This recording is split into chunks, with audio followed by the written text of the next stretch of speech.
O meu nome é Glicenique de Oliveira, eu sou conselheira do Conselho Regional de Serviço Social, 7ª Região, e é com muito prazer que eu vou fazer a abertura da nossa mesa de abertura desse evento e vou convidar os participantes.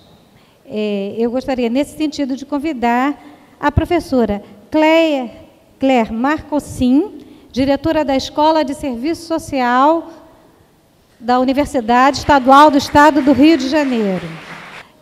O senhor Guilherme Mota, do Fórum em Defesa da Educação Pública, FEDEP, e também do Sindicato Nacional dos Docentes de Ensino Superior, ANDES. O senhor João Rafael da Conceição, da ENESO, Executiva Nacional de Estudantes de Serviço Social. O senhor Gustavo Repete, da Associação Brasileira de Ensino e Pesquisa em Serviço Social. O senhor Maurílio Matos, do Conselho Federal de Serviço Social. E, por último, o senhor Rodrigo Silva Lima, presidente do Conselho Regional de Serviço Social do Estado do Rio de Janeiro, 7ª Região. A mesa de abertura está instalada, e então eu passo a palavra para a professora Claire Marcossin. Boa tarde a todas e a todos. Com muita satisfação que a gente recebe novamente, né, o evento, né,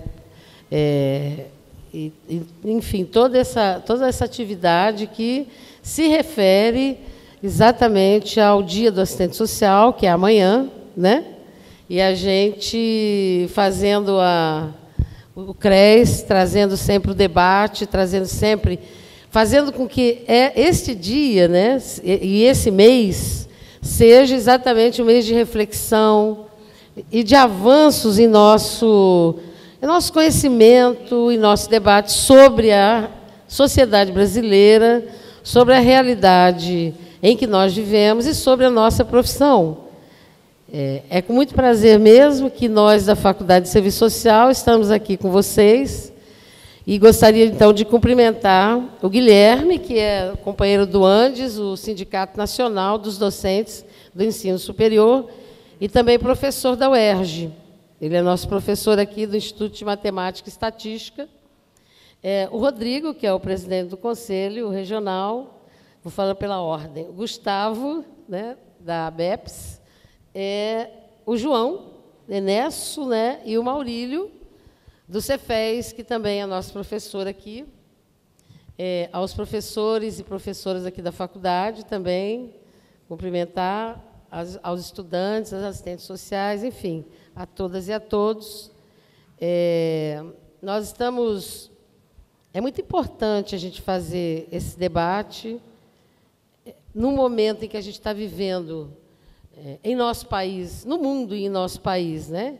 Em que nós somos obrigados, nós trabalhadores, quando eu digo nós trabalhadores, nós está sendo imposta, né, a obrigatoriedade de responder pela crise. Mais uma vez, os trabalhadores são chamados a responder pela crise que é do capital, né? Então, a crise ela rebate sobre o trabalho e faz com que as nossas condições de trabalho, nossos direitos trabalhistas, as nossas condições de vida sofram diretamente, porque vamos vivendo tentativas de retirar direitos, e isso não é só lá fora, aqui no Brasil, com o projeto de terceirização que estão querendo impor na sociedade brasileira e que nós estamos fazendo uma luta muito grande para impedir. Nós, assistentes sociais, fazemos parte dessa luta por nossa categoria, que está muito sujeita à terceirização, e pelos trabalhadores, de modo geral, com os quais nós trabalhamos no nosso cotidiano. Nós também estamos enfrentando uma série de cortes e condicionamento de recursos para o serviço público, de modo geral. Então, nós estamos vendo a passos acelerados o sucateamento da saúde, o sucateamento da educação, a total falta de repasse de recursos para as universidades públicas. Na UERJ, nós estamos vivendo uma situação de calamidade. Os trabalhadores terceirizados, que inclusive mostram o que significa a terceirização, estão sem receber salários. Tem alguns setores que já faz 3 meses, outros 5 meses, outro 1 mês. Receberam agora. Então, nós não temos uma série de ações e atividades necessárias para o ensino, a pesquisa e a extensão, né? Porque não basta ter professor e aluno para ter ensino, pesquisa e extensão. A universidade precisa de uma série de trabalhadores, né, que são fundamentais, tanto quanto o professor e o estudante.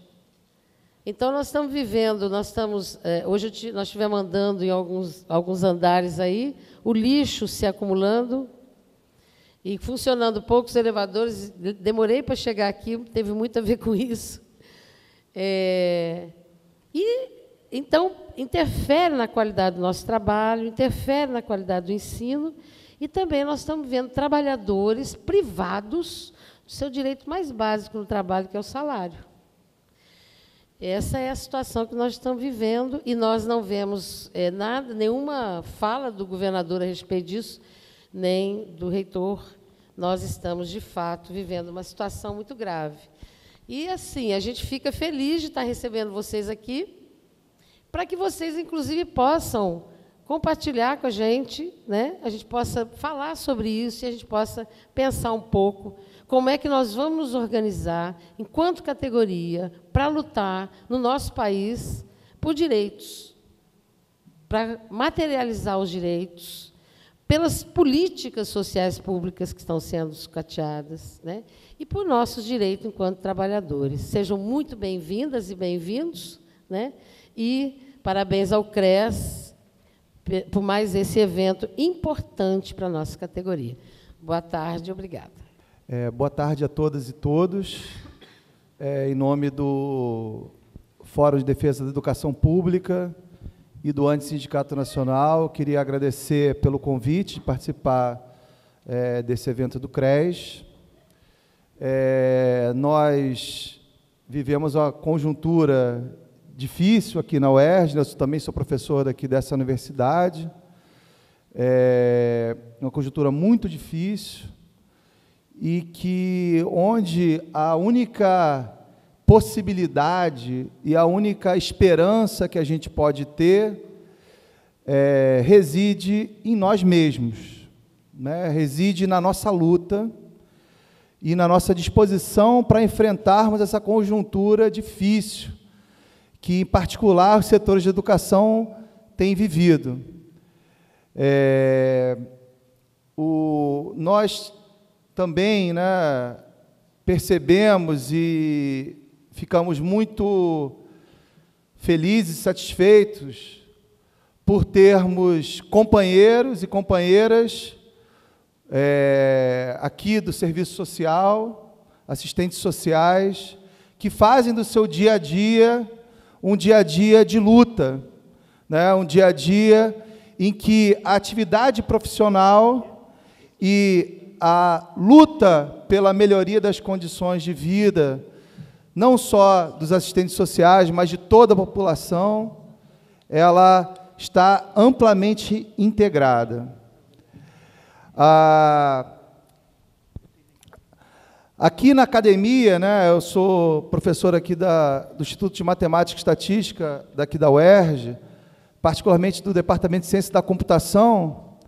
Aqui na academia, a gente, e de uma forma geral, infelizmente, a gente tem visto que o marxismo, que eu acho que, para quem precisa lutar pelos seus direitos, para quem precisa compreender a sociedade a partir da luta de classes, né, que eu acredito que seja um arcabouço científico, metodológico e de vida, né, que a gente que tem capacidade de dar ao trabalhador, né, condições de se defender e de construir outros direitos, eu vejo que no serviço social é um dos principais polos de resistência e aonde a defesa do marxismo na academia, que em muitos lugares você vê que a gente observa que vieses pós-modernos, etc., que não levam em consideração essas forças fundamentais da sociedade, que é a luta de classes, estão esvaziados. Então, não é à toa que na nossa atividade sindical, na nossa atividade dia a dia de luta, seja pela condição de trabalho mais simples, né, que a gente está lutando aqui na UERJ, né, como o salário de terceirizados, onde tivemos manifestação aqui organizada pelos nossos estudantes, né, numa reitoria que, infelizmente, não dialoga com os setores do movimento social na universidade. Nós vemos que dos últimos polos, né, consistentes de luta e de resistência é o serviço social. Então, nesse sentido, muito nos alegra poder participar dessa mesa. Eu queria, mais uma vez, parabenizar as companheiras e os companheiros por essa luta, esse dia a dia. Nós precisamos mesmo estar juntos, construindo possibilidades que permitam não só que a gente, nesse momento que a gente vive hoje, de tentar segurar alguns direitos que nos foram muito caros a outras gerações que defenderam, que lutaram, que conquistaram, né? Mas que também possamos construir juntos a possibilidade de uma construção de uma sociedade mais fraterna, construção de novos direitos, novas possibilidades. Porque numa sociedade do capital, amplamente desigual, a gente vê essas mazelas aí colocadas a todo momento. Então, muito nos alegra e muito nos deixa mais fortes o apoio que nós temos da categoria dos assistentes sociais, seja na luta pela educação, seja na luta pela saúde, seja na luta por uma assistência, seja na luta pelos direitos na sociedade. Então, muito obrigado a vocês por esse dia a dia, né? E estamos juntos nessa luta, né? O Antissindicato Nacional, o Fórum em Defesa da Educação Pública, também são órgãos onde vocês vão se sentir também, eu acho que um pouco representados, né? Tomara que se sintam. Muito obrigado. Olá, boa tarde a todas e a todos. Eu gostaria de começar cumprimentando os colegas de mesa, representantes de entidades parceiras da ABEPS, né, nas nossas lutas cotidianas, cumprimentar a professora Claire, que nos recebe mais uma vez aqui na UERJ, e dizer que é com imenso prazer que hoje eu venho aqui trazer, em nome da nossa diretoria regional da ABEPS Leste, a saudação, né, da Associação Brasileira de Ensino e Pesquisa em Serviço Social na abertura deste importante evento para a nossa categoria profissional e na comemoração de mais um 15 de maio. O tema da campanha deste ano reafirma o compromisso construído historicamente por esta profissão, assistente social, profissional de luta, profissional presente, pelas políticas públicas, pelos direitos humanos. Tais lutas, neste mês de maio, expressam um projeto de profissão que coaduna com os princípios que norteiam nossa gestão, ousadia e sonhos em tempos de resistência para o biênio 2015-2016. O contexto obscuro da crise do capital e de respostas regressivas por parte do Estado, com o aval de boa parte da sociedade, nos remete a tempos de barbárie, com a naturalização da militarização da vida social, a repressão aos movimentos de resistência, o genocídio da população negra que atinge diretamente os mais pobres, a juventude e as mulheres são as maiores vítimas, as propostas do Estatuto da Família, de regulamentação da terceirização pela via do PL 4.330, A contratação, né, a possibilidade de contratação de professores via organizações sociais são faces do ajuste fiscal que protege o grande capital em detrimento das condições de vida e de direitos da classe trabalhadora. Diante deste panorama, os desafios da nossa gestão da BEPS são muitos. Como já expressamos na nossa carta de apresentação lá em dezembro de 2014, na Universidade Federal do Rio Grande do Norte, por ocasião do 14 MPs, são inúmeros os nossos desafios no que diz respeito à graduação, à pós-graduação, aos assuntos internacionais, ao fortalecimento da entidade junto às unidades de formação acadêmica, às reivindicações de nossas ações junto ao MEC, ao SISU, ao INEP, à CAPES e ao CNPq. Vale lembrar que hoje temos um contingente de aproximadamente 150 mil assistentes sociais e mais de 70 mil em processos de formação. E essa proporção ainda é mais preocupante quando observamos que cerca de 80% dos estudantes estão inseridos na modalidade de ensino à distância. Entretanto, sabemos que nós, na BEPS, não estamos sós no combate à precarização e o aviltamento da educação brasileira, em especial o ensino superior. Não estamos sós na denúncia às irregularidades cometidas pela modalidade à distância de ensino de graduação, no fortalecimento das nossas conquistas expressas nos documentos, tais como as diretrizes curriculares de 1996, a Política Nacional de Estágio, os grupos temáticos de pesquisa e os parâmetros para a pós-graduação. Também não estamos sós nos nossos eventos nacionais de formação. Sabemos que contamos com o conjunto Cefez Cresce e a Eneso para enfrentar coletivamente estas lutas. Por isso, profissionais e estudantes que atuam no campo da formação profissional dizem presente hoje.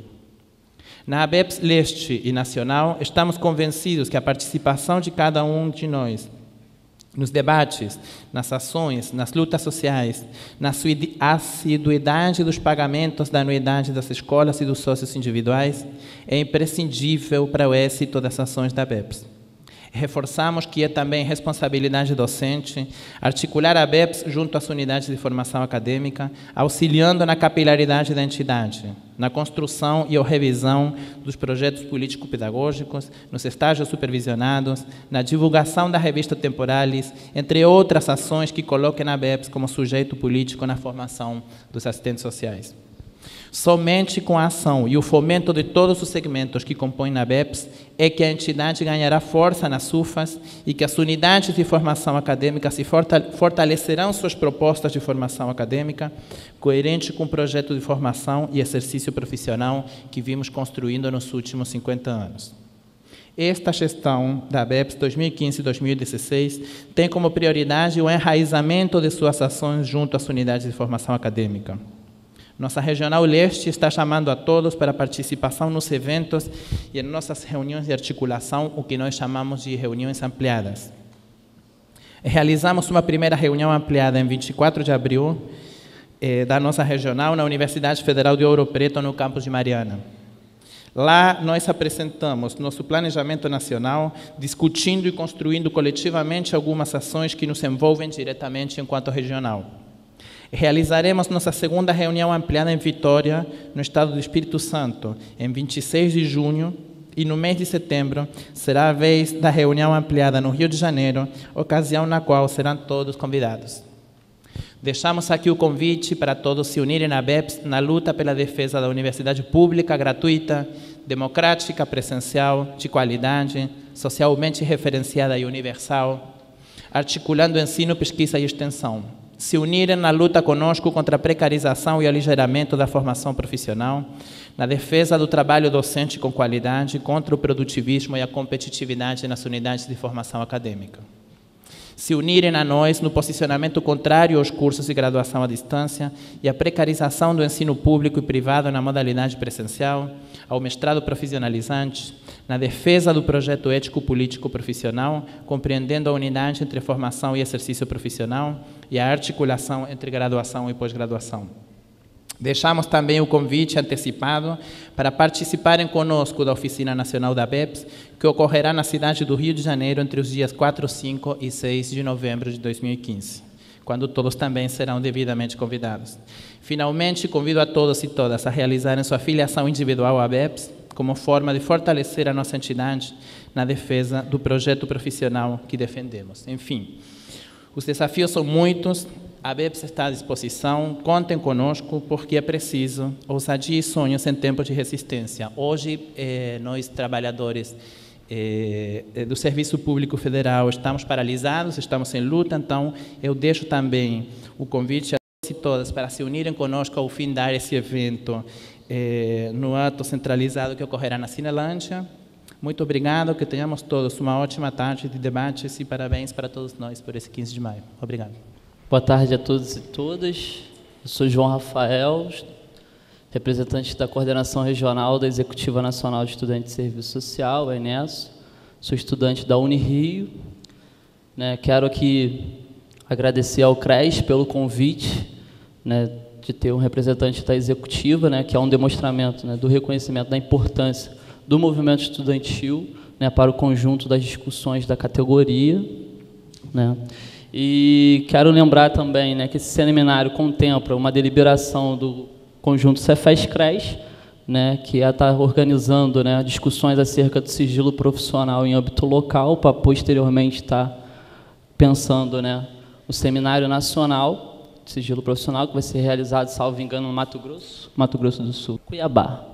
E está deixando algumas indagações aqui, que certamente serão problematizadas no decorrer do seminário, o que é sigilo, se a gente pode pensar o sigilo de forma como um segredo, ou não, como que a gente atuaria com outros profissionais, a chamada interdisciplinariedade, e também algo se o sigilo seria algo meramente físico, e como que a gente trataria as profissionais que atuam, com pessoas em situação de rua, como que seria isso, Acho que são algumas indagações, para além de outras, que o seminário estará problematizando, E fazer um apontamento aqui que me deixa um pouco preocupado, e aí não é uma crítica ao CRES, mas uma autocrítica, em certa medida também, de olhar para a plenária e ver mais ou menos 90% de mulheres, em sua maioria negra, e olhar para a mesa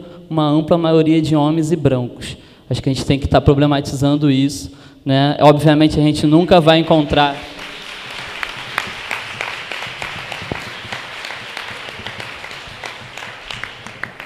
obviamente, a gente nunca vai ter uma representação 100%, que senão a gente teria 70 pessoas aqui em cima, mas está de forma a colorir esse espaço aqui. É importante demarcar isso. E aí eu faço autocrítica. Embora eu esteja aqui no lugar da companheira Tatiana, que por motivos de saúde não pôde estar aqui, que é da Coordenação Nacional. Aproveito também o espaço para convidar a todos os estudantes e também profissionais que queiram, para o 37º Encontro Nacional de Estudantes de Serviço Social, que será realizado no Rio de Janeiro, lá na Unirio, que fica na Urca, entre os dias 11 e 17 de julho. Quem quiser anotar, o blog é enessrj.wordpress, é isso mesmo, gente? Não sei falar inglês, não. .com. Ou procura no Facebook Enes Carioca, que foi o apelido que a gente acabou recebendo para o encontro. E dizer que o tema é de menos pior a menos pior, vamos do desastre à tragédia e deixamos de alargar os horizontes do possível. É uma frase retirada de um texto do Sérgio Lessa, que problematiza toda a forma de governo que vem sendo conduzida desde 2002 no país, que a gente acaba votando no menos pior e a gente acaba deixando de pensar numa perspectiva mais ampla, de conjunto de sociedade e tudo mais. E o nosso encontro vai estar problematizando isso. E também dizer que a gente vai estar realizando o 4º Encontro Local de Estudantes de Serviço Social. São muitas siglas, ENES, ELES, ERES, enfim. Depois a gente pode estar discutindo isso em outro espaço. O 4º encontro local, que é eu me organizando, posso desorganizar.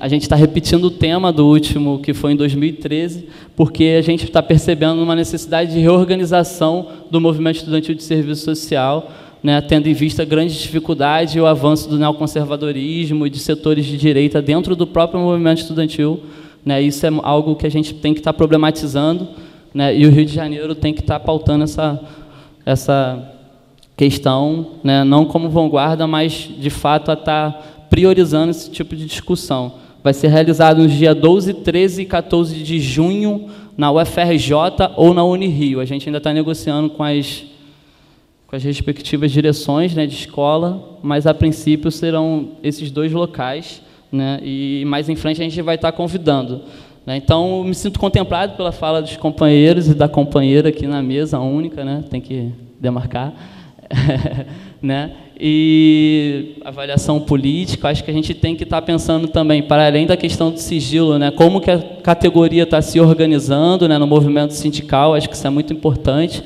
né, e todas as outras formas de a gente estar defendendo uma universidade popular. Só para resumir a sigla gigantesca que o companheiro falou aqui, né, e estamos aí, e amanhã vai ser maior. Bem, boa tarde. Cumprimento a mesa de companheiras e companheiros, como também cumprimento a plenária, e especialmente parabenizo a nós, assistentes sociais de formação, estudantes, pelo 15 de maio. Né? O Dia da Assistente Social é uma data intensamente comemorada pela profissão e intensamente comemorada com reflexões. Né? Dia 6 de maio, eu e o Rodrigo já botamos o pé na estrada, estávamos em Campos, numa atividade pelo CRES. E essa agenda e essa intensidade se alastra pelo Brasil inteiro e só se encerra, certamente, nos últimos minutos de maio. Né? Então, o 15 de maio hoje se transformou no mês de maio, onde os assistentes sociais têm profundo orgulho, né, da sua profissão e dessa data, ainda que questionemos as origens do dia, né, mas essa comemoração ela sempre é feita com muito debate, com muita reflexão, como é a cara da nossa profissão. O Serviço Social Brasileiro, ano que vem, fará 80 anos, que a gente toma sempre como referência o ano de criação do curso de Serviço Social, que hoje é a PUC São Paulo. Nesse sentido, a agenda do conjunto Cefes-CRES tem sido em torno de uma reflexão crítica e também comemorativa sobre o serviço social, que profissão é essa escrita nesses 80 anos e que respostas e que posicionamentos hoje damos nessa conjuntura atual. Portanto, nós estamos comemorando os 80 anos, mas não é uma reflexão endógena, é uma reflexão que discute que papel tem o serviço social na realidade atual, que potencial pode ter a mais, que contribuições a gente tem. Eu falei que esse debate em torno dos 80 anos é fruto da deliberação do Encontro Nacional Cefes-CRES. É importante que diga que o encontro está inscrito na nossa Lei de Regulamentação de 93, ele é o espaço máximo de deliberação da profissão, ele é constituído por representantes de cada CRES, de direção e de base, e representantes do Cefes, que, num debate intenso, propõe uma agenda profissional. Portanto, é uma construção coletiva que a gente vem realizando. E, nessa construção coletiva, a gente deliberou como uma campanha para o ano de 2015, assistente social, atribuições, competências e defesa das políticas públicas, que foi traduzido nessa arte que vocês estão recebendo, da qual a comunicação traduziu por slogan assistente social, profissional de luta, profissional presente pelas políticas públicas, pelos direitos humanos. Nós, do Cefes, não temos a menor dúvida que os assistentes sociais são profissionais inscritos na vida da classe trabalhadora, particularmente na vida dos usuários, das usuárias dos serviços onde atuam os assistentes sociais. Através da nossa intervenção cotidiana, através das ações que desenvolvemos, estamos construindo, junto com esses usuários, ações, possibilidades, encaminhamentos frente à realidade atual. O que a gente traz aqui é a certeza disso e um convite de que sejamos, todos nós, hoje, em torno de 150 mil assistentes sociais, profissionais presentes, mas também profissionais de luta. Esse é o convite à ousadia, o convite a rebeldia e a afirmação em tempos de asepsia política, em tempos de repressão, em tempos de crítica à teorização, em tempos de conservadorismo, em tempos de ataque a qualquer projeto ou qualquer fala que seja dissonante da moral hegemônica pregada pela sociedade capitalista e, portanto, qualquer ação de enfrentamento a essa moralidade que está posta. Esses 80 anos do serviço social brasileiro, nós construímos uma profissão que realizou uma ruptura com o conservadorismo, mas não quer dizer que o conservadorismo está fora, né, que ele não existe entre nós. Cada um aqui, estagiário, estagiária, assistente social que atua na intervenção, assistente social que atua na docência, a tem enfrentado com diferentes roupagens, com reatualização ou com novas caras a partir, né, já do que estamos plantando da hegemonia do neoliberalismo, do que estamos recebendo da hegemonia do neoliberalismo. Portanto, o debate que se coloca hoje é de afirmação do projeto de ruptura, que a gente, a partir dos anos 90, começou a chamar de projeto ético-político profissional, mas a clareza de que no hoje está nas nossas mãos, em cada um de nós desse auditório, e para além de quem está aqui, em nossas mãos, está o desafio de hoje começar a tecer amanhã, e para mais 30 anos de ruptura com o conservadorismo, que nos impede e nos coloca questões que são extremamente importantes. Eu não poderia te dizer também, né, da responsabilidade de estar hoje à frente do Cefes e, por isso, gostaria de registrar o companheirismo do Conselho Regional de Serviço Social, meus companheiros e companheiras de gestão aqui do Rio, e também aproveitaria esse momento para registrar também o apoio que tem dos meus colegas de trabalho, tanto da Universidade, da Faculdade de Serviço Social da UERJ, com a Claire, como também da Secretaria Municipal de Saúde de Duque de Caxias, especialmente na Denise, que está ali na plenária. Sem essas companheiras por trás, segurando outras petecas lá no local de trabalho, não daria para a gente estar fazendo outros enfrentamentos para além do nosso local de trabalho. Eu acho que a luta ela é construída por pessoas, e eu gostaria de registrar isso como algo importante para a gente estar avançando na luta. O debate de hoje, que se inicia hoje, se coloca amanhã, é a questão do sigilo profissional. Se, por um lado, nós temos muita clareza, pelo menos se lermos de forma atentamente, a concepção de sigilo colocada no nosso projeto profissional, que parte do compromisso com o usuário e a usuária dos serviços, por outro lado, nós sabemos que, diariamente, os assistentes sociais estão sendo confrontados com ações autoritárias, solicitações de cópias de prontuário, solicitação de acesso a cópias de prontuário, onde está o registro do profissional, propostas de filmagem do atendimento profissional, a criação de formulários eletrônicos, quem se dá o acesso. Então, o que o Cefes entende desse debate do sigilo e promove um seminário no ano que vem, como foi colocado pelo nosso companheiro da Enesso, a partir de uma concepção base do que a gente tem de sigilo, e se não temos clareza entre nós, precisamos discutir, mas, além disso, como que isso vai nos servir como munição para enfrentarmos esses afrontamentos que questionam cada vez mais a autonomia profissional dos assistentes sociais. Sabemos, sem ser fatalistas, que todos os profissionais têm tido cada vez mais, progressivamente, ataque a essa autonomia profissional. Portanto, está colocado no campo do trabalho hoje. Mas nós temos que pensar, ainda assim, que estratégias podemos ter para garantir a questão do sigilo. E garantir o sigilo é garantir o respeito à autonomia e liberdade dos usuários e das usuárias que a gente atende. Esse é o objetivo fim da nossa intervenção profissional. Esse é o compromisso que nós temos, portanto, o compromisso com os valores históricos da classe trabalhadora. Então, para encerrar mesmo, eu espero que nós tenhamos um grande debate hoje, como amanhã, nessa universidade, como lembrou a Claire, uma universidade que passa por um profundo processo de sucateamento, né, um profundo processo de desrespeito aos seus trabalhadores, especialmente os trabalhadores terceirizados, como a Claire colocou, mas que, historicamente, tem uma função social na cidade do Rio de Janeiro, no Estado, uma função com a extensão e da qual a Faculdade de Serviço Social sempre teve. Então, receber vocês aqui, ainda que com a casa quase caindo, mas ela não vai cair, porque a gente não vai deixar, nem a sociedade e nem os estudantes, servidores e professores, é um prazer. Então, Muito obrigado e sigamos em frente. Parabéns a todos. Boa tarde a todas e todos. Tudo bem?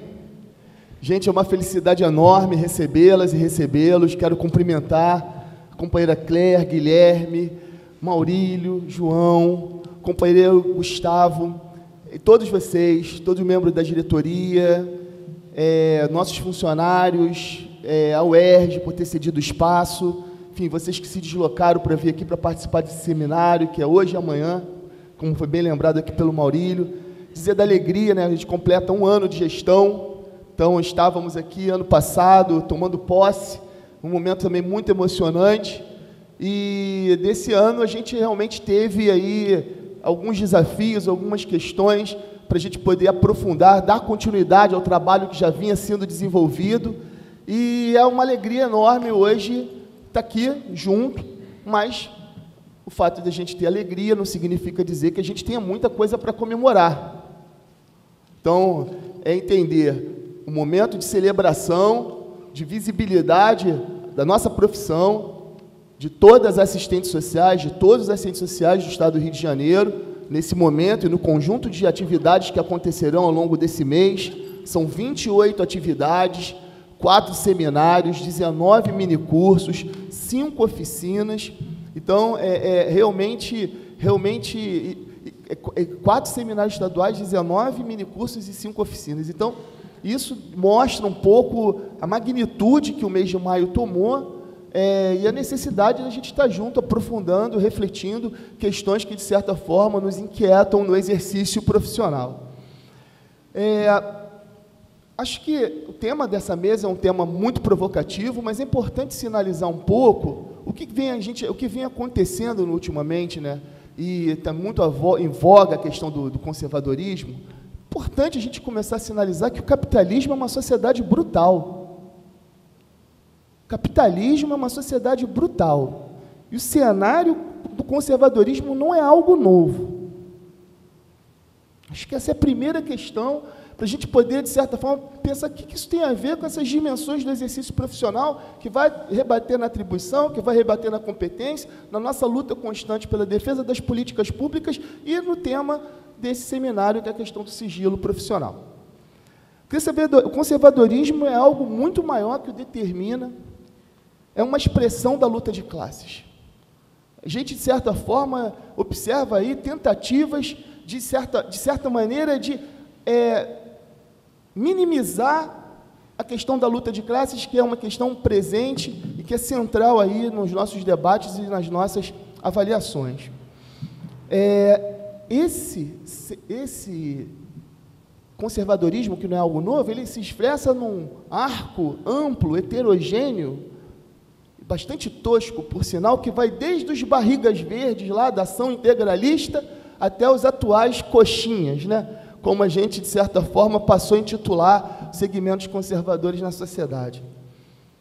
Esse conservadorismo também é um efeito colateral de relações sociais que são reificadas, pautadas por uma lógica de uma aparência, do imediatismo da relação com a aparência dos fenômenos e não com a essência desses fenômenos, pautada pelo aquilo que o Gramsci chamou de senso comum, né? O papel da universidade, o papel dos profissionais, é um papel intelectual importante, não apenas naquele exercício miúdo do seu trabalho profissional, como lembra a professora Carmelita Yasbeck, contribuir para tentar desvendar, mas também mostrar os resultados desse trabalho e colocá-los à disposição dos movimentos e da própria população usuária, para que as pessoas tenham clareza do significado dessas políticas nas suas vidas e do significado dessa precarização, como já foi apontado por todas as pessoas que me antecederam. Esse conservadorismo faz parte, então, de um processo de coisificação e que tem a mercadoria como seu elemento principal de mediação. Não somente a mercadoria, mas o lucro, que é o motor da sociedade. Hoje a gente dá muito mais valor à mercadoria do que ao ser humano. Muito mais. Eu sempre brinco que se a gente hoje vê uma pessoa caindo no chão e deixando o seu smartphone cair, a gente primeiro pega o smartphone e depois ajuda a pessoa.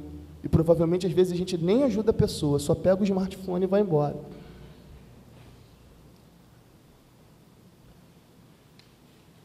A gente, na verdade, tem aqui hoje uma questão, uma tarefa, que é iniciar um processo que, de certa forma, esse é um momento preparatório para o encontro nacional que vai acontecer no ano que vem em Mato Grosso, mas acho que uma coisa é fundamental, como o tema do mês é atribuições, assistentes sociais, atribuições e competências e defesa das políticas públicas, é importante a gente resgatar e retomar a compreensão do serviço social como uma profissão inserida na divisão social e técnica do trabalho, entender assistentes sociais como classe trabalhadora, entender assistentes sociais como trabalhadores. Isso é uma questão fundamental que a gente não pode deixar de perder de vista.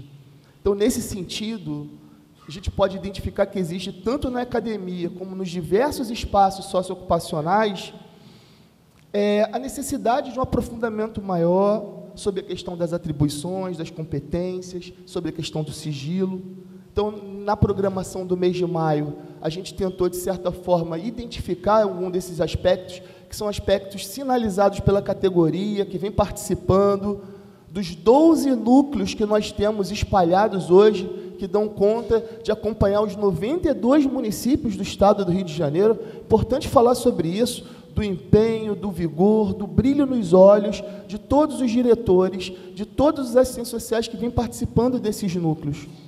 O Rio de Janeiro é uma cidade muito grande, com mais de 6 milhões de habitantes, e o Conselho, por ficar aqui no centro do Rio, muitas vezes não dá conta de receber quem mora em Mangaratiba, em Maricá, em São João do Meriti, Nova Iguaçu. Então, esses núcleos, que são núcleos que foram iniciados na gestão passada e continuados agora, eles estão, na verdade, se aproximando cada vez mais da categoria, que vem pautando, inclusive, as ações e as iniciativas do Conselho Regional de Serviço Social. Importante registrar as inúmeras comissões temáticas e o empenho da diretoria no sentido de qualificar o debate sobre o exercício profissional, de trazer o serviço social para o centro da nossa discussão.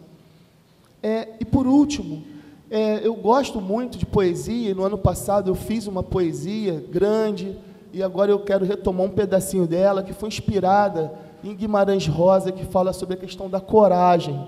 O que a vida requer da gente é coragem, né?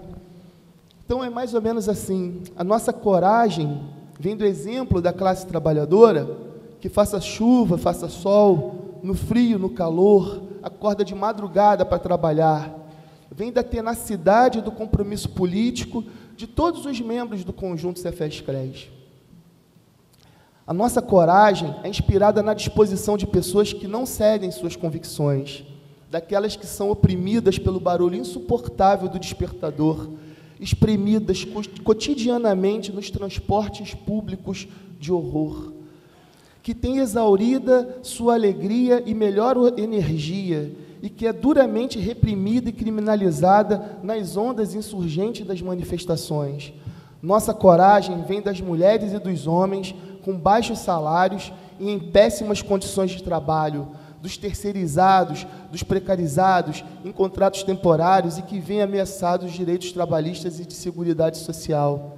Nossa coragem vem da humanidade incontida no sorriso das crianças, vem da contrariedade ao tratamento dispensados aos adolescentes e famílias pobres que perambulam pelas ruas, circulam nos abrigos, nas instituições socioeducativas e que, mesmo assim, acreditam que a vida, nesse cenário de crise, ainda pode ser melhor.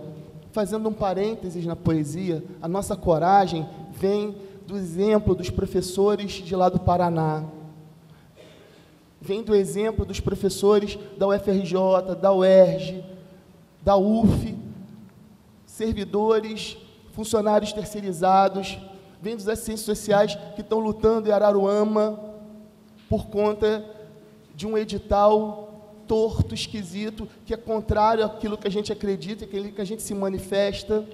Nossa coragem vem dos profissionais e dos estudantes que hoje estão aqui presentes. Nossa coragem vem dos segmentos sociais que enfrentam a lógica bélica do governo atual e comprovam a face assistencial e penal, que incide não apenas na transferência de renda com condicionalidades e no incentivo às formas perversas de empreendedorismo, mas, sobretudo, nas violações dos direitos, nas remoções forçadas, no encarceramento e até mesmo na eliminação física. Nossa coragem vem daqueles que sobrevivem sem as mínimas condições, em instituições e bairros pauperizados, violentos, insalubres, vem da força daquele que no dia a dia das favelas e das ocupações são acrobatas da dor e que nos impasses e nas incertezas, nas complexas travessias da corda bamba da vida, ainda assim sonham, como cantou Gonzaguinha, com a manhã desejada. Obrigado.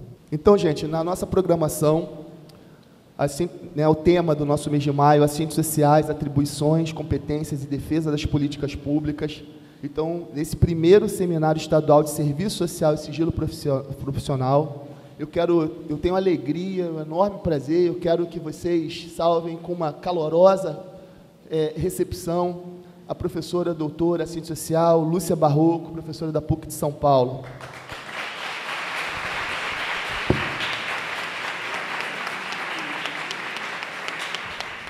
E também quero chamar também com entusiasmo um companheiro aí de longas lutas, que eu já acompanho, ele já me acompanha, a gente se acompanha há mais de 20 anos, professor da UFRJ, ex-presidente do CRES, Charles Toliolo. Pessoal, boa tarde, colegas, assistentes sociais, alunos, parabéns pelo nosso dia, não é?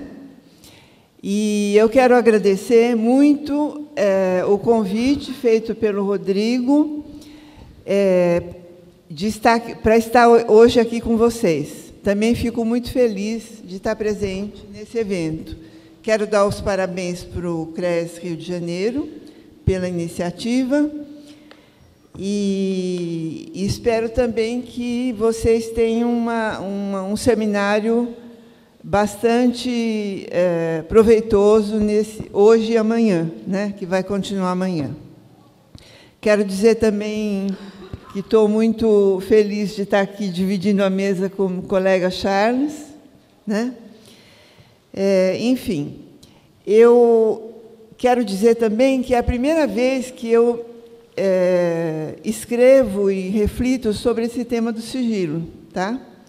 Porque não é um tema que a gente esteja acostumada a pensar somente nesse dever, né? É alguma coisa meio nova para mim. Então, eu tive um trabalho para fazer isso, um certo trabalho, uma dificuldade para fazer isso, e eu me ative mesmo no tema, né? Eu não vou desenvolver muito as determinações da conjuntura do serviço social, porque eu busquei me restringir mais à discussão mesmo do sigilo dentro daquilo que foi possível identificar nessa primeira reflexão, tá? Bom, então, em primeiro lugar, o que eu pensei é que o sigilo é um dever profissional entre todos os outros que compõem o Código de Ética do Serviço Social, né? E de todas as profissões liberais, né? Então, a primeira pergunta que se colocou para mim é: por que a necessidade desse destaque? Por que as dúvidas quanto ao seu resguardo, se ele, como os demais deveres, dispõe de uma orientação explícita no Código de Ética e no projeto ético-político? Eu penso que as respostas a essas questões envolvem várias determinações. Eu elenquei algumas, né? Especialmente, eu penso que elas têm a ver com a distinção do sigilo no interior do Código de Ética e as demandas postas na realidade atual pela conjuntura ao serviço social.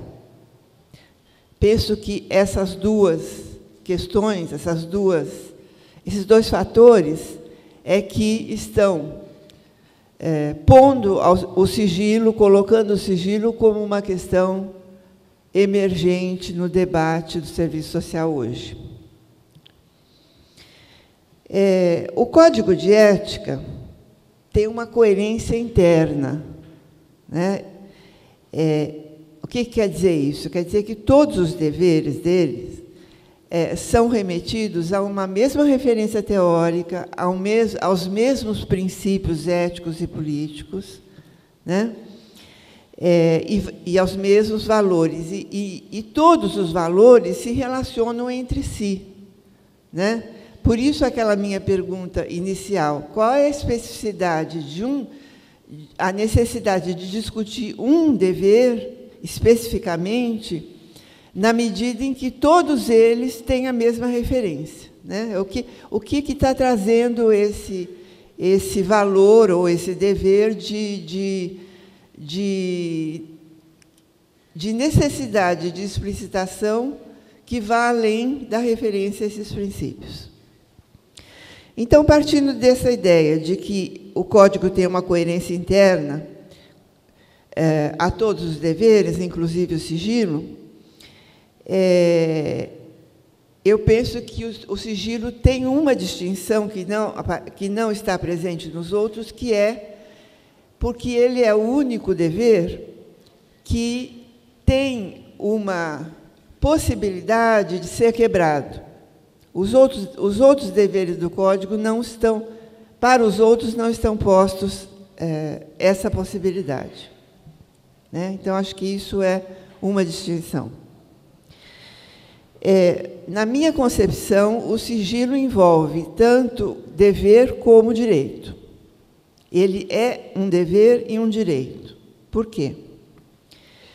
Porque, como todos os outros deveres, o profissional tem o dever de manter sigilo e ele tem o direito de não rompê-lo, nos termos do Código.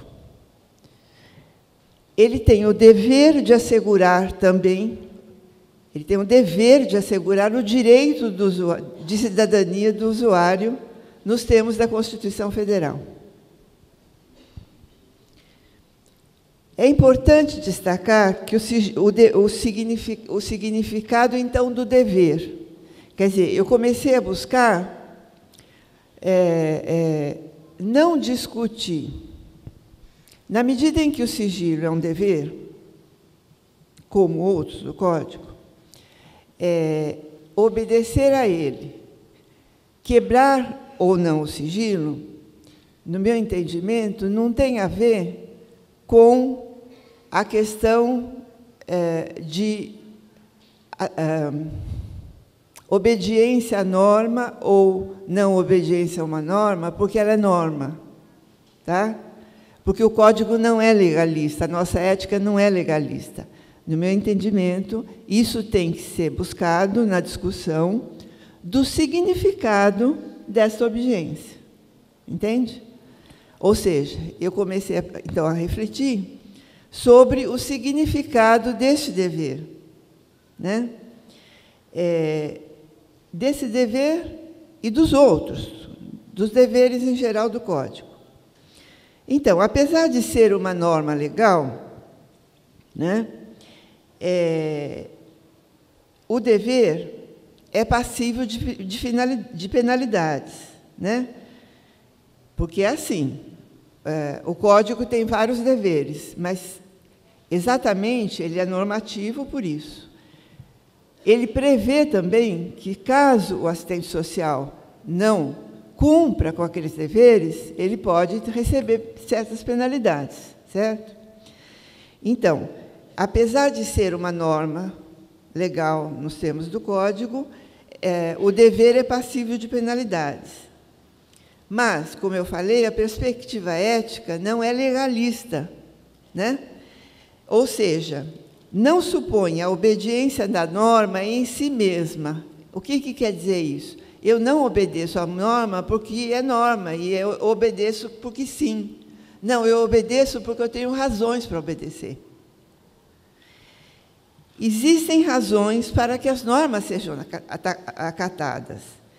E são elas que dão sentido à obediência ou à não obediência. São elas que dão sentido à viabilização do dever ou à sua negação. E, no caso do sigilo, a sua quebra momentânea, se for o caso. São as razões porque eu vou cumprir esta norma ou porque eu vou quebrar esta norma. E não porque existe essa norma e eu vou só pensar na legalidade dela. Ou seja, a decisão de romper ou não com sigilo é baseada nessas razões que são fundadas. Que razões são essas? São aquelas fundadas nos princípios, nos valores, na concepção ética e na direção ético-política do exercício profissional. Por isso é que a ética profissional é uma dimensão do projeto ético-político. Tais determinações indicam as razões que justificam a manutenção do sigilo como algo que tem valor para nós. Né? Por que eu obedeço tal coisa? Porque aquilo eu aceitei como legítimo. Cada um de nós aceitou como valoroso, como legítimo. Ninguém obedece a um dever, seja ele profissional ou na vida da gente, se aquilo não for legitimado intimamente como sendo bom, certo, correto, legítimo. Não é? Então, isso vale também para o Código de Ética. Nós temos razões para acatar tais deveres. Não só porque, se a gente não acatar, a gente vai ter uma penalidade. Não é por isso que a gente obedece. A gente obedece porque a gente entende que é valoroso para nós. Né? E esse valoroso se baseia naqueles princípios que estão no Código. Que esses princípios remetem o Código de Ética a certas finalidades. Né? Nos códigos anteriores a 86, as razões de obediência aos deveres eram baseadas nesse tipo de legalidade que eu falei, né? Numa obediência formal. E as finalidades da ética eram baseadas, as razões eram baseadas no bem comum. Eu obedeço e é valoroso porque vai atingir o bem comum. O bem comum é um valor abstrato que não quer dizer nada. Né? É possível a gente falar em bem comum numa sociedade onde toda dividida em classes e interesses divergentes? Né? O que é bem comum para a classe trabalhadora e para a burguesia? Não é a mesma coisa. Então, o bem comum é uma abstração. Então, era assim antes de 86 os nossos códigos. Hoje, as finalidades que orientam aquelas razões que eu legitimo são remetidas a direitos, necessidades e interesses da classe trabalhadora ou dos nossos usuários. São essas as razões. É porque eu estou comprometida com os interesses e as necessidades e os direitos dos usuários que eu acato o dever de guardar sigilo sobre o que ele me fala. É por isso. Essa é a razão. Não porque tem uma norma que, se eu não fizer isso, vai me punir. É assim que eu entendo. Então, o sigilo é valoroso porque ele é exercido em função do respeito ao usuário, porque visa atender às suas necessidades e interesses, porque materializa o compromisso ético-político com os seus direitos. Ou seja, o sentido da obediência aos deveres profissionais não está na existência da norma, mas nas razões que a justificam e legitimam do ponto de vista teórico, ético e político, o que vale igualmente para situações de quebra de sigilo. No entanto, a materialização da ética profissional não envolve apenas os assistentes sociais dos usuários. Né? Na viabilização dos direitos e do sigilo, isso não diz respeito, não está envolvido nessa relação somente nós, os usuários. Nós fazemos isso em determinadas situações históricas, em determinado contexto, e através de determinadas instituições. Né? Então, esta obediência ou quebra do sigilo, esta materialização do Código de Ética se objetiva através de instituições que reproduzem interesses e necessidades determinadas que não vão necessariamente de encontro aos nossos e aos dos usuários que nós atendemos. Nesse sentido, as razões que valorizam o sigilo para nós, categoria profissional, são distintos das razões que movem as instituições, criando demandas para a realização de práticas contrárias ao Código de Ética e às atribuições legais da profissão. Isso é o que está acontecendo, né? Ocorre uma contradição entre o que a direção do nosso projeto e a direção do que esperam que a gente faça, no sentido de realizar atribuições que não são nossas, de realizar atividade policialesca, de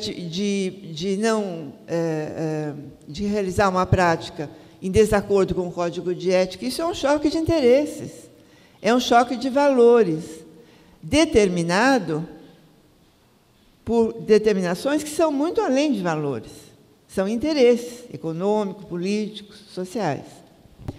Então, as inúmeras determinações dessas demandas, que demandas? Essas que eu estou falando que vêm da gente e que a gente recebe, estão relacionadas com o contexto atual no que se refere a um agravamento, a um processo de agravamento das expressões da questão social e as formas do seu enfrentamento pelo Estado, né,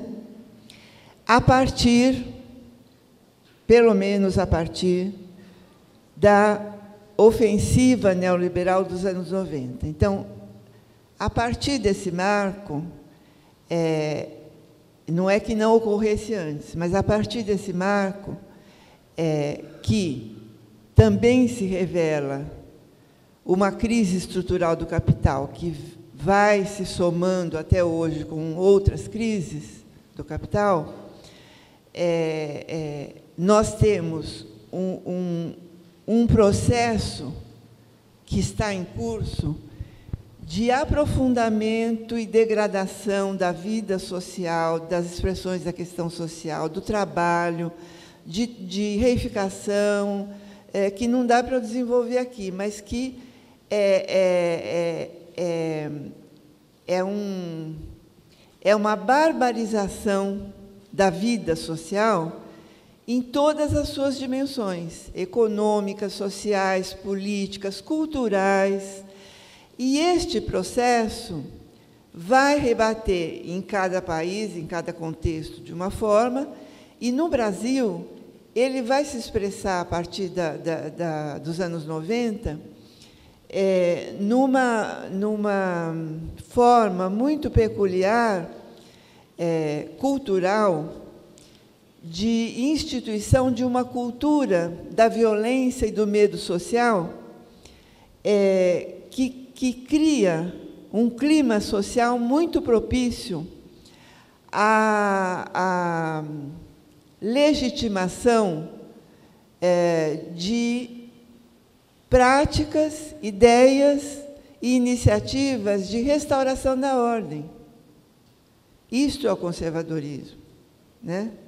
Então, apelos à ordem, apelos ao uso da força, legitimação da militarização da vida social, da invasão das favelas, da invasão, da tomada militar das favelas, né? Da militarização da vida cotidiana. Tudo isso é legitimado por parte da sociedade pela mídia, alimentado pela mídia sensacionalista, né? E pela mídia direitista que nós temos, né, nas mãos de grupos corporativos que regulam todos os meios de comunicação no Brasil, que direcionam, né, as ideias, a ideologia, o modo de comportamento para uma situação aonde a violência aumentou, a criminalidade aumentou, e a solução para isso é o encarceramento em massa, é a bancada da bala, é o fundamentalismo, né? Isso tudo, que eu estou resumindo aqui muito rapidamente, é a expressão do que é o conservadorismo hoje. O conservadorismo se objetiva, concretamente, no neoliberalismo. O neoliberalismo é conservador, na medida em que ele rompe com direitos que já tinham sido conquistados, na medida em que ele esvazia conquistas que já tinham sido efetuadas pela classe trabalhadora ao longo da sua história. Isto é um retrocesso conservador, né? E aí, se objetivando na economia, ele vai se reproduzir em outras instâncias da vida social, né, desta forma. O aprofundamento, então, das desigualdades, a degradação da vida social do trabalho e a objetivação de novas formas de violência econômica e extraeconômica desencadearam tensões sociais e a vigência de um clima de insegurança generalizado que facilitador dessas medidas voltadas à restauração da ordem, né? Esse contexto é muito favorável também para a restauração ou a reatualização do ideário conservador, né? Que isso não é algo que aconteça no Brasil. Isso está acontecendo no mundo inteiro, na Europa, no mundo inteiro está crescendo a participação de partidos de extrema-direita e de direita no parlamento, está acontecendo a criação e aumento de partidos neonazistas, enfim, é um processo que vem vindo no mundo inteiro, a perseguição a imigrantes, a ciganos, a xenofobia, né? Então, existe um clima reacionário, né, quando a gente fala em conservador e em direita, isso tem vários níveis, né? Vai até a extrema-direita, vai do conservador ao reacionário, ou seja, tem várias nuances aí. Mas tudo isso é junto, né? Tem uma unidade entre tudo isso. Nas manifestações ficou claro isso. Eles se juntam, né? Então, é esse contexto que põe, né, para as instituições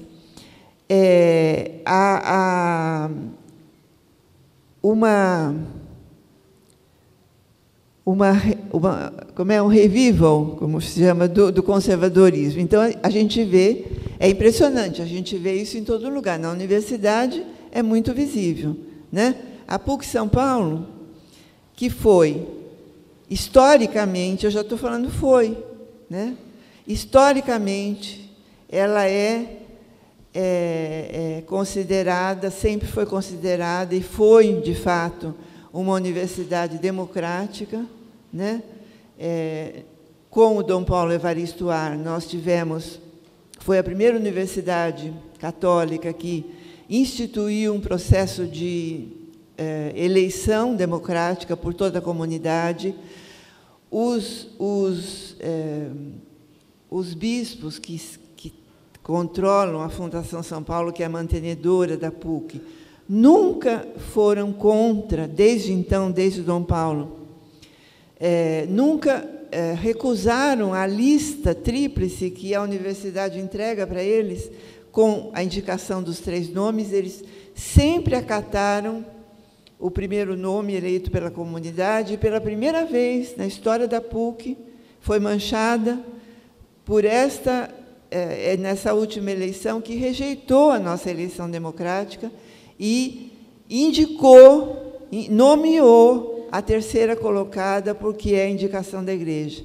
E esta Igreja Católica, que hoje comanda a PUC, controla a PUC, proibiu a criação da Cátedra Michel Foucault, na PUC São Paulo, que é uma cátedra que vem sendo constituída há muito tempo, que tem raízes na França. Eles trouxeram, inclusive, arquivos da França para constituir. Enfim, é um absurdo tão grande, porque uma universidade, nem é o meu referencial, mas não interessa. A gente tem que, na universidade, a universidade tem que conter o debate entre todos os pensadores, todos, né? É um absurdo você cercear qualquer um. E a Igreja, então, recusou a criação e alegou que esse pensador, Michel Foucault, não condiz com os princípios da Igreja Católica. Então, isso é de um obscurantismo que expressa isso que eu estou falando. Como que hoje existe um retrocesso de forças que ontem foram democráticas. Isso a gente vê acontecer todo dia, em todos os espaços. Então, se isso já está acontecendo em espaços que ontem foram democráticos, imagina naqueles que sempre foram conservadores, né? Então, o conservadorismo ele tem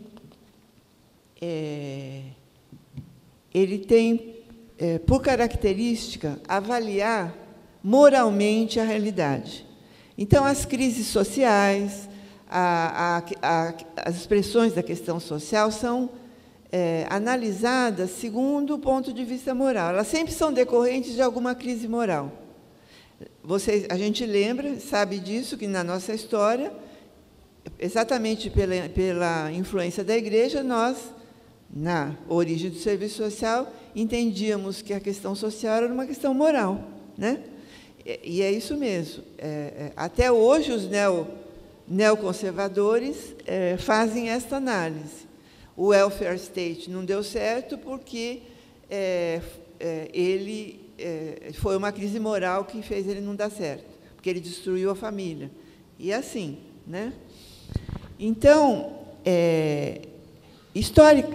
historicamente, essa análise moral tinha como solução o ajustamento dos indivíduos via processos educativos. Isso também recorre à nossa história. Lembra? O ajustamento das mulheres, das famílias.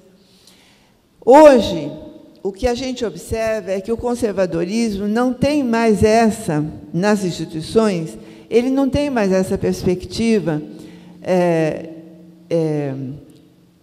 de ajustamento dos indivíduos via uma ação educativa, vamos dizer assim, ou pedagógica. Hoje, o moralismo conservador, ele é punitivo, né? Ele analisa moralmente para punir. Então, ele analisa que as pessoas têm má conduta, têm desvio de conduta, e a solução é punição. Elas não têm nem, para eles, elas não têm nem a possibilidade de mudança, como tinha antes. É punição. Tá?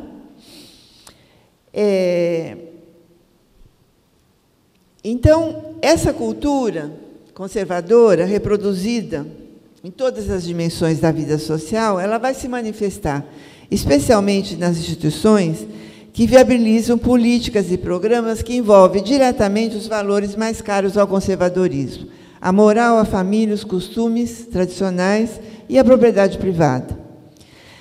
Então, por isso eu destaco que as instituições do campo sócio-jurídico, por sua natureza e função, encontram-se intimamente ligadas à punição e por sua constituição histórica, revelam-se extremamente conservadoras. Seus instrumentos são as leis, o confinamento, seus executores são, em sua grande maioria, formados no direito positivista, com a perspectiva de ajustamento do indivíduo, de sua reintegração à sociedade, partindo do suposto de que o problema é só dele. A organização jurídica, a instituição jurídica é conservadora, pautada na burocracia, no respeito à hierarquia, à autoridade constituída e à ordem tradicional. Não é casual que, nesse contexto de reprodução e avanço do conservadorismo e de apelos à restauração da ordem, surjam demandas deste campo aos assistentes sociais para realizarem práticas contrárias ao Código de Ética. Várias situações têm despertado conflitos profissionais em função de pressões para que o assistente social rompa com o sigilo ou execute tarefas policialescas ou de responsabilidade da justiça, como oferecer provas a respeito dos usuários, através de depoimentos e práticas de mediação, fazer denúncias e elaborar relatórios sobre os usuários, dando detalhes da sua vida pessoal, como orientação sexual, entregar prontuários à justiça, entre outros. Nas instituições públicas ou privadas que atendem situações de violência contra a mulher, violência doméstica ou decorrente de estupro, que se deparam com questões como aborto, ou atende diferentes aspectos relacionados à família, como a adoção de crianças, os profissionais enfrentam o moralismo, o racismo, a intolerância, a discriminação efetuada pela instituição, por outros profissionais e, muitas vezes, por seus próprios pares. O que pode desencadear diferentes situações que levam à quebra do sigilo, por exemplo, a divulgação de dados pela internet, nas redes das instituições.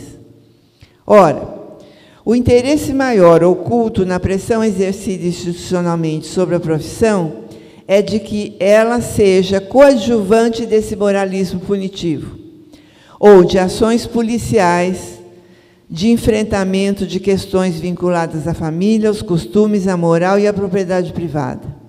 Espera-se que, como em outros tempos, mais uma vez o serviço social se adequa a essa missão restauradora da lei e da ordem. A primeira observação que julgo ser a mais importante em relação a essas demandas e conflitos é relativa ao entendimento da natureza da ética, como reflexão e prática decorrente de certas capacidades, pois ela pode esclarecer a impossibilidade de ter respostas imediatas para todas as questões no campo da ética, bem como os limites do Código para determinar o que deve ser feito em cada situação particular. Os conflitos fazem parte do exercício profissional e a ética, como reflexão, tem por natureza exatamente a exigência colocada na vida cotidiana de fazer perguntas a respeito de escolhas de valor. Na nossa vida cotidiana, não só no trabalho,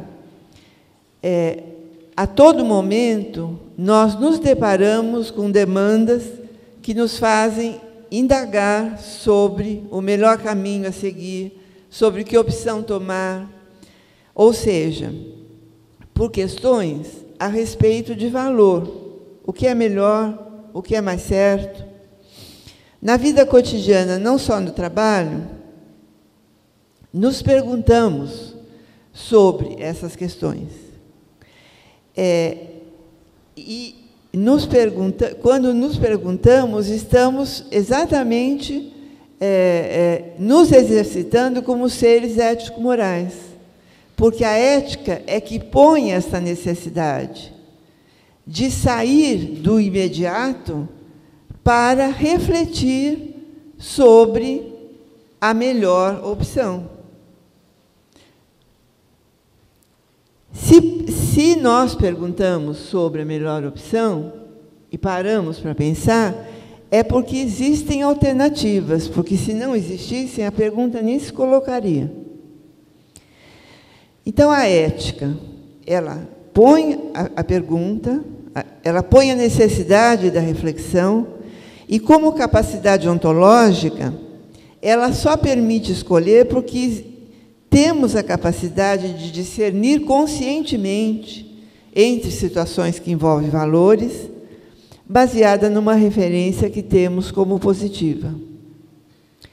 Essa referência não garante, de forma absoluta, que tenhamos certeza diante da dinâmica contraditória da realidade. Nós não temos certeza de imediato, a todo momento. Podemos ter um conflito e não saber exatamente qual é a melhor opção, né? Isso pode se dar porque nós não temos uma orientação de valor. Não temos clareza da nossa orientação de valor para responder àquela questão. Mas também pode ser que aquela situação que está posta para nós ofereça várias possibilidades de responder a ela com a mesma orientação de valor. Olha quantas escolhas que nós temos a fazer na vida cotidiana. Uma mesma orientação de valor não quer dizer que eu vou ter uma única saída, eu posso ter várias saídas, né? De fato, é mais fácil ter certeza do que a gente não deve fazer, né? A gente vem muito mais fácil para a gente a clareza, a certeza de que não, isso não é minha praia, eu não vou fazer isso, do que ter certeza de que aquilo que a gente vai fazer é o correto, né? Então, se os conflitos fazem parte da vida ética, do nosso exercício ético, e se exigem uma decisão que deve passar por essa reflexão, ela precisa passar, é impossível, né, não é bom pretender que as respostas a ele sejam imediatas. Não é possível isso. E nem é bom, nem é desejável, né? Respostas imediatas têm grandes chances de reproduzir o senso comum, de reproduzir estereótipos, preconceitos. Com a reflexão coletiva, as respostas alcançam outro patamar, evidenciando possibilidades de enfrentamento. Outra questão que se coloca é o seguinte: os códigos se referem, em geral, os códigos de ética, todos, em geral se referem a valores universais. Eles não detalham o que fazer em cada situação. Dos códigos das profissões que eu conheço, o nosso é assim, o mais detalhado nesse sentido. Ixi, acho que vai dar. Nós tentamos operacionalizar ao máximo, traduzir ao máximo como viabilizar aquele compromisso, né, com os usuários, com a classe trabalhadora. Mas isso tem um limite. Ele tem um limite concreto. Não é possível dar conta da dinâmica da realidade, né, das questões que vão sendo colocadas e responder a cada caso no Código de Ética. Ele pode dar os princípios gerais e até ir oferecendo algumas coisas mais particulares que vão surgindo, mas tudo é impossível. É para isso que o Código vai sendo adensado com algumas deliberações, né, que vão surgindo, né, nessas situações históricas, mas, mesmo assim, não é possível responder a tudo. E por que eu estou colocando isso? Porque, em muitas situações, né, de conflito e de assédio moral, os profissionais gostariam de ter um manual, né, de instruções para casos particulares. E isso não é possível, né? O que não significa, de forma alguma, que nós não tenhamos parâmetros para orientar as escolhas, né? Os parâmetros gerais e fundamentais que orientam as escolhas são dadas pela nossa direção ética e política, né? Ela é baseada no compromisso com os usuários, portanto, o dever e a responsabilidade de resguardar o sigilo constituem a base valorativa orientadora de todas as situações. O sujeito do sigilo é o usuário com quem temos um compromisso. Portanto, a quebra do sigilo, em relação a uma situação por ele relatada, não tem sentido se for prejudicá-lo, mesmo que essa situação por ele relatada seja considerada socialmente como passível de denúncia. Eu vou dar um exemplo. Recentemente, uma mulher que praticou um aborto em casa precisou de um atendimento médico e recorreu ao hospital. Isso saiu na Folha de São Paulo. O médico que a atendeu chamou a polícia. E ela foi indiciada por crime. O aborto, de fato, é um crime no Brasil. Eu pergunto, se fôssemos nós, assistentes sociais, a atender essa mulher, nós chamaríamos a polícia? Né? Se percebe? Né? Se a resposta é não, eu pergunto, baseado no que eu digo não? Né? Eu digo não baseada nos princípios do meu código. No meu código está escrito que eu não tenho que discriminar os usuários. Eu não sou polícia. Eu não tenho que agir de forma policialesca. Mas, além do mais, o meu código está afinado com os avanços dos movimentos emancipatórios. Além do código, existem várias deliberações nesse sentido. Portanto, existem razões para que eu diga não. Mas essas razões estão colocadas enquanto princípios gerais do Código e enquanto deliberações políticas. Mas não existe no Código escrito assim, você não pode discriminar o aborto. Isso não está posto no Código. Então, parte da categoria pode dizer, ele não está posto no Código, então eu não tenho que... Percebe? Né?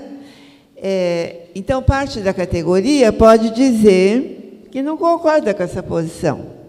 Tá? Por isso que é preciso ter muita clareza de qual é a orientação. Ela não precisa estar escrita lá, cada casinho. Eu tenho uma orientação geral.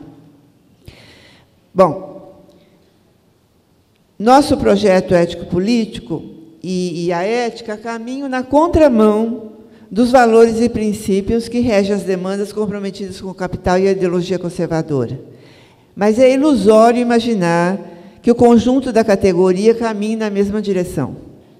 O avanço do conservadorismo empolga as tendências conservadoras do serviço social, que finalmente sentem-se à vontade para externar os seus preconceitos, mas também contamina os desavisados, parcela da profissão fragilizada, teórica e politicamente, que enfrenta superficialmente a barbárie naturalizada pela ideologia conservadora. Então, nesse ambiente favorável ao conservadorismo, diferentes situações e sujeitos políticos propõem iniciativas que incidem sobre o comportamento moral e político, colidindo com os códigos de ética progressistas, mas que, no entanto, podem coincidir com a visão de parcela dos profissionais. Exemplos não faltam. Projetos de cura gay, descriminalização da homofobia, entre tantos outros.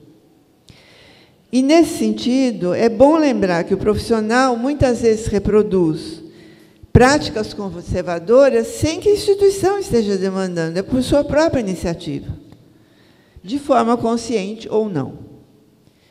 Por exemplo, fornecendo informações desnecessárias sobre a vida pessoal dos usuários. Informações que depois vão servir para a sua criminalização, para a sua exposição da sua vida privada, etc. Censurando o seu modo de vida, sonegando dados do seu interesse, decidindo sobre os seus direitos a partir de preconceitos, como é comum acontecer no trabalho com famílias caracterizadas moralmente como negligentes ou na avaliação preconceituosa em casos de... Está acontecendo alguma coisa, não? É comigo, não? Hã? Hã? Ah, é um bebê. Eu pensei que era alguém que não estava gostando da minha palestra.